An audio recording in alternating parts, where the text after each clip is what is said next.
আমি এসেছি চুঁচুড়ার শ্রী ষণ্ঢেশ্বর দেওজির মন্দির। প্রায় 500 বছর পুরনো এই মন্দির খানিকটা নির্মাণ অবস্থায় রয়েছে। এর পাশেই রয়েছে মা ভোলানাথ দেবের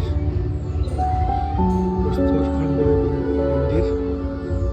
রয়েছে মা বিপত্তারিণী, যোগগাদা, দুর্গা মাতা মন্দির, আর সবশেষে দেখতে পাচ্ছি শ্রী শ্রী সিদ্ধেশ্বরী মাতা মন্দির, যার প্রত্যেকটিতে আমার সশ্রদ্ধ প্রণাম ভক্তি নিবেদন করে আমি তাদের কৃপা প্রার্থনা করি। এই